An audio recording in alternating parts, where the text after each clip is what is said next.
জাহান্নামীরা বলে চার কারণে জাহান্নামে আসি। ইয়ার ভিতরে প্রথম কারণ, দুনিয়াতে আমরা মুসল্লি ছিলাম না, নামাজি ছিলাম না।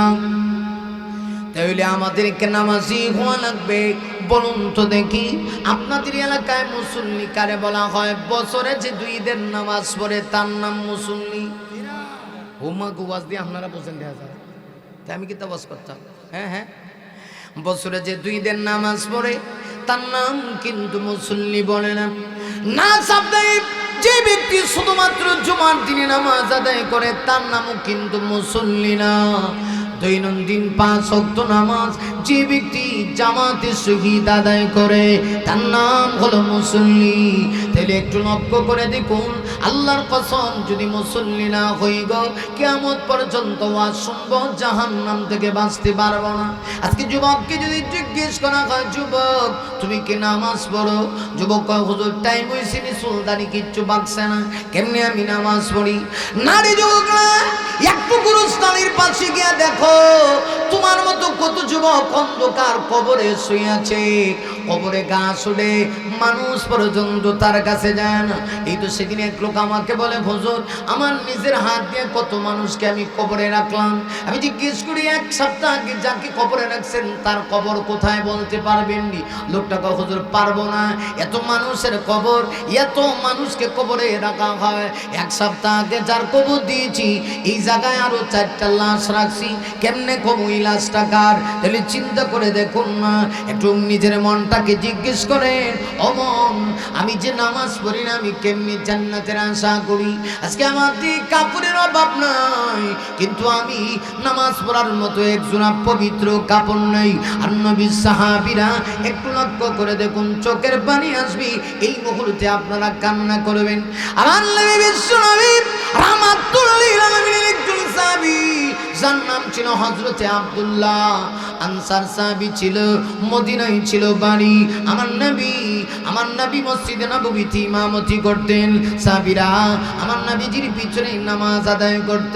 নামাজ যখন শেষ হয়ে যেত, একজন সাহাবী নড়াচড়া করতেন না, নবীর সামনে বসে থাকতেন। নবী তাদেরকে উদ্দেশ্য করে ওয়াজ নসিহত করত। কিন্তু আব্দুল্লাহ নামাজটা শেষ হইতে দেরি হইতো গো। আব্দুল্লাহ একটা দৌড় মারা বাড়িতে যাইতে দেরি হইতো না। আর নবীজি মগনতে নামাজের ভিতরে বসে নামাজ শেষ করতেন, ডান দিকে সালাম ফিরাইতেন, আসসালামু আলাইকুম ওয়া রাহমাতুল্লাহ, সালাম ফিরাইয়া বাম দিকে সালামটা ফিরাইতে দেরি হইতো গো। আব্দুল্লাহ একটা দৌড় মেরে বাড়িতে যাইতে দেরি হইতো না, একটা দৌড় মারা বাড়িতে চলে যাইত। আবার নবীজি একদিন সাহাবীরা নবীর কাছে অভিযোগ দায়ের করেছে, ইয়া রাসূলুল্লাহ, নবীজি আপনার সাহাবী আব্দুল্লাহ মনে হয় দুনিয়া লোভী হয়ে গেছে, আব্দুল্লাহর অন্তরে নেফাকি ঢুকে গেছে। আর না হয় সকল সাহাবীরা নামাজ শেষ করে আপনার দরবারে বসে গো আপনার চেহারা দিকে তাকায় থাকে। কারণ এমন চেহারা, আর নবীর চেহারার দিকে যদি কোনো মানুষ তাকাইতো 3 দিনের পেটের ক্ষুধা নিবারণ হয়ে যাইত। সুবহানাল্লাহ আছে না? আরো জোরে কোন সুবহানাল্লাহ। জন্ম আমার নবীর যুগে হলে কেমন হতো, জন্ম আমার নবীর যুগে হলে কেমন হতো, দুনয়নে রাসূল পাক দেখলে কেমন হতো, জন্ম আমার নবীর যুগে হলে কেমন হতো। মারহাবা কান। যে নবীকে দেখলে 80 বছরের একজন বৃদ্ধ মানুষ সারা জীবন আল্লাহর নাফরমানি করছে, নবীর চেহারা দেখে কালিমা পড়ছে, জাহান্নামের আগুন হারাম হয়ে যাইত। এত সুন্দর চেহারা। আব্দুল্লাহ সকল সাহাবীরা নামাজ শেষ করে নবীর সামনে বসতো গো। আব্দুল্লাহ একটা দৌড় মারত, সাহাবীরা নবীর কাছে অভিযোগ দিয়েছে, ইয়া রাসূলুল্লাহ আপনার সাহাবী আব্দুল্লাহ মনে হয় দুনিয়া লোভী হয়ে গেছে, নামাজ এত তাড়াতাড়ি পড়ে আব্দুল্লাহ কেন বাড়িতে যায়? নবীজি অভিযোগটা আমলে নিলেন, একজন সাহাবীদেরকে নিয়ে আব্দুল্লাহর বাড়ির দিকে আমার নবীজি রওনা হয়ে গেলেন। আরে মুমিন, জালিলুল কদর কয়েকজন সাহাবীকেও নিলেন। একজন সাহাবীর নাম হলো হযরত আবু বকর সিদ্দিক, একজন সাহাবীর নাম হলো হযরত ওমর। সুবহানাল্লাহ কোন? একজন ছিলেন নরম আর একজন ছিলেন গরম। দুনিয়াতে সব মানুষ কি এক সমান হয়? কোনো কোনো মানুষ আছে না, দেখবেন একদম নরম ঠান্ডা মেজাজে, আর কিছু লোক আছে বাহুরে বাহু এত গরম, সেদ বেশি, মারাত্মক সেদ, কিচ্ছু কোয়ার আগেই মেজাজ শরীফ 144 হয়ে জায়গা। এমন লোক আছে না? আবু বকর সিদ্দিক একদম নরম আর হযরত ওমর একদম গরম। আল্লাহু আকবার কর। রাসূল বলেন, আবু বকর তুমি চলো, ওমর তুমি চলো। দুজনকে নিয়ে ওই যে সাহাবী, কার বাড়ি? আব্দুল্লাহ। বলেন কার বাড়ি? আব্দুল্লাহর বাড়ি। কেন নামাজ পড়ে আব্দুল্লাহ বসে না? খবর নেওয়ার জন্য নবীজি তার বাড়িতে গেছেন। আল্লাহু আকবার। চিন্তা করে দেখেন আমার নবী কেমন ছিলেন। একজন সাহাবী নামাজে এসে কেন দূরে জায়গা, এটা পর্যন্ত তিনি খবর রাখেন। হ্যাঁ, নবীজি তার বাড়িতে গেলেন, একদম আব্দুল্লাহর বাড়ির কাছে গিয়ে নবীজি আবু বকর সিদ্দিককে বললেন, আবু বকর তুমি ঘরের আঙ্গিনায় যাও, গিয়া দরজার সামনে খাড়ায়া সালাম দিও, সাবধান ঘরে ঢুকো না, কারণ ইসলাম সুন্দর, ইসলাম ধর্ম সৌন্দর্যের ধর্ম। ইসলাম বলে কাহারও ঘরের সামনে গিয়ে আগে সালাম দিবেন, এরপরে অনুমতি নিয়ে ঢুকবেন। আর আমরা তো অনুমতি লাথি দিয়ে দরজা ভেঙে গেলেও কতক্ষণ না কেন আসেন এরা, হ্যাঁ দরজা খোলস না কেন, অনেক সময় দেখবেন নিজের বউর ফের রাগ করে দরজা লাথি মেরে ভেঙে গেল। তোমার ঘরের বউ কি তোমার ঘরের চাকরানি না তোমার ঘরের রাজরানী? সুবহানাল্লাহ বাইদ দিয়ে কয়েন। আমি জানি এখন আপনারা খুশি না হলে আমার মা বোনেরা খুশি হয়েছে। এরা কইতেছে এমন বক্তব্য দরকার, কারণ আমরা যে চরিত্রের অবস্থা, কয়জন রে জিজ্ঞেস করা হইলে স্ত্রীরে, কয়জন স্ত্রীকে জিজ্ঞেস করলে স্বামীর প্রশংসা করবে আমি জানি না।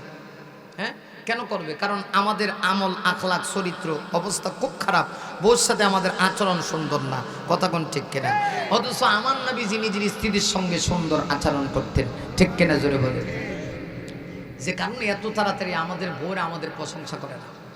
আমার এক উস্তাদ বলতেন, মানুষ 3 জায়গার দামই হয় না, সারা জীবন মনে রাখবেন। ইয়ার মধ্যে এক জায়গা হলো আপনি যত বড় ব্যক্তি হন বউর কাছে দাম পাইতেন না। আমরা যে বক্তা সারা দেশে ওয়াজ করি, কত জায়গা গেলে হুজুর একটু পানি ভরে দিন, হুজুর একটু ইডে ভরে দেন, হুজুর একটু দোয়া দেন, কিন্তু 8 বছর এসে বিয়া করেছে, আমার বউ আজ পর্যন্ত একটু পানি ভরে দিবার কথা বলছে না। কথা বুঝতেছেন কিনা তাও জানি না, কথা কি ক্লিয়ার বুঝতেছে? আমার বউ আজ পর্যন্ত কইল না। এর কারণ কি জানেন? আমি যে কত বড় আল্লাহর ওলি দুনিয়ার কেউ না জানলেও আমার বেগম কিন্তু ঠিক হয়ে জানে। কথা কয় না। আমার চরিত্র যে কত খারাপ এই দুনিয়ার কেউ না জানলেও আমার বেগম জানে, কারণ আমার পাশে উনি থাকে। এই জন্যে প্রতিটা স্বামীর স্ত্রী হলেও অর্ধাঙ্গিনী, আপনার সব কিছুর খবর হের কাছে আছে। এই জন্য নবীজি বলছেন, যার স্ত্রী তার স্বামীর ব্যাপারে এই গ্যারেন্টি দেয় যে আমার স্বামী ভালো, নবীজি বলেছেন আসলেই স্বামী কি ভালো, কিন্তু কিয়ামত পর্যন্ত এটা পাইতেন না। আমরা আমল আখলাক বালানো তো দোষ আছে, আমরা দেখবেন অন্য মহিলার দিককে খুব প্রশংসা করে, নিজের বউর দিককে কোনোদিন প্রশংসা করে না। হ্যাঁ, এরকম আছে না?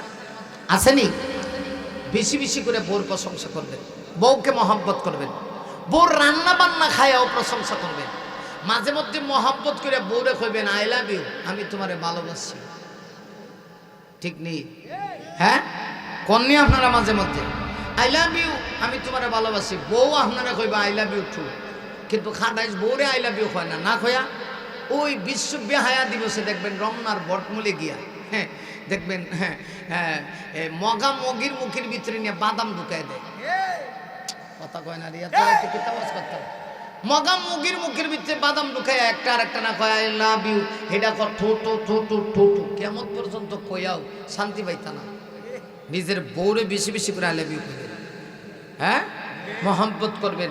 মাঝে মধ্যে বউরে নিয়ে দৌড়ের প্রতিযোগিতাও করবেন। সুবহানাল্লাহ বাইদ দিয়া কয়েন, মহিলারা তো কইতাছে, এরা সুবহানাল্লাহ আসতে কো, আপনারা জোরে কয়েন। আসেনের প্রতিযোগিতা যদি কেউ বলে এলাকাতে একটা দৌড় মারে রাইতে, আস্তে এলাকাত খবর হয়ে যাবে, শুনছনি কলমদ্দি কামটা কিতা করছে, শেষ এলাকার ইজ্জত শেষে তো বোর বক্ত হয়ে গেছে, বোর বক্ত হইতো না, ফেমিকার বক্ত হইতো না, কথা কয় না ঠিক বোর বক্ত হইতো তো। এটা কয় ইসলাম বলে যে তুমি বোর বক্ত হও। হ্যাঁ, অনেক মায়ের আছে এরা করো, তাহলে মা না মাগো আম্মা, মার সম্মান তো অনেক বেশি, মা তো মাই, মায়ের মর্যাদা একদিকে, স্ত্রীর মর্যাদা আরেক দিকে। মা তোমার সাথে পৃথিবীর কাহারও কোনো তুলনা হয় না, কারণ তোমার পায়ের নিচে হচ্ছে জান্নাত।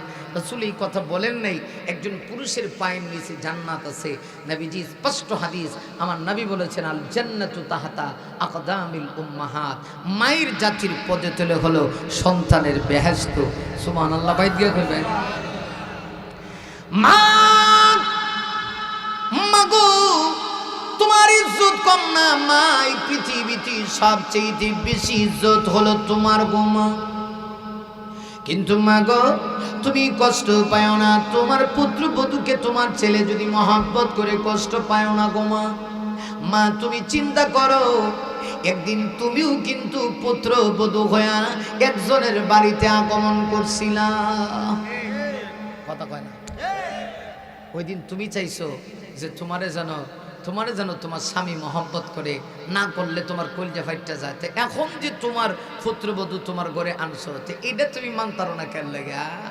এই জন্য ইসলাম বলে স্ত্রীকে তার স্বামী মহব্বত করবে। আমার নবী নিজে, রাসূলের যত স্ত্রী ছিলেন সবচেয়ে বয়সের দিক থেকে ছোট্ট একজন স্ত্রী ছিলেন, নাম জানেন আপনারা? আম্মাজান হযরত আয়েশা সিদ্দিকা রাদিয়াল্লাহু আনহা।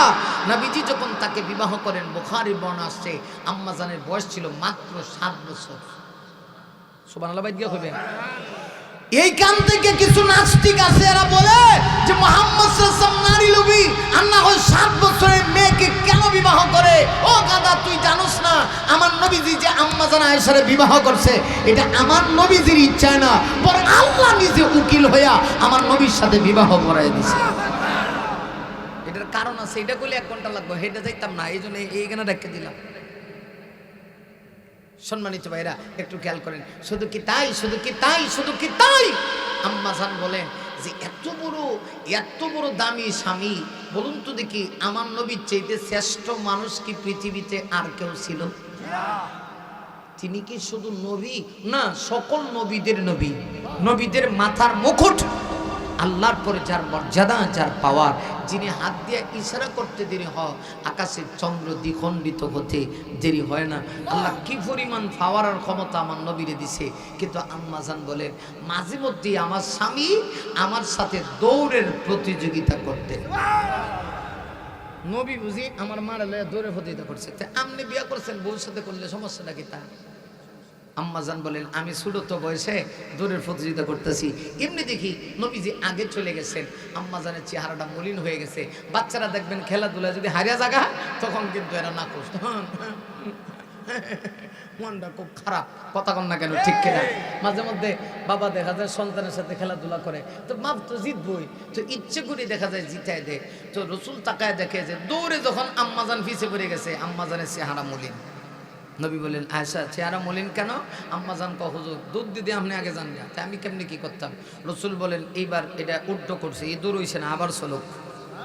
সুবহানাল্লাহ, বাইত গিয়া করে নবীজি আবার দুধ দিলেন। দুধ দেওয়ার পরে দেখা যায় নবীজি দৌড়ায়া নবীজি পিছনে রয়ে গেলেন, আম্মাজান বিশ্ব নবীকে পিছনে ফেলে দিয়া আগে চলে গেলেন। তো আগে চলে গিয়া আপনি কথা বলবেন, আগে চলেন, কথা বলেন। আচ্ছা, হ্যাঁ, আচ্ছা একটু আমি কথাটাকে ফিনিশিং দিয়ে দিই। আসলে আমারও একটু লেটে দেওয়া হয়েছে, এমন টাইমে এখন তো আসলে ওয়াজের টাইম না, কথা বলছে না। যাক না, আমি খুব তাড়াতাড়ি শেষ করে দিচ্ছি, নাহলে আপনি বলে ফেলেন। হ্যাঁ, আরো 1 ঘন্টা? আল্লাহ, এটা কি না, এত রাত্রে করা ঠিক হবে না। আমি আচ্ছা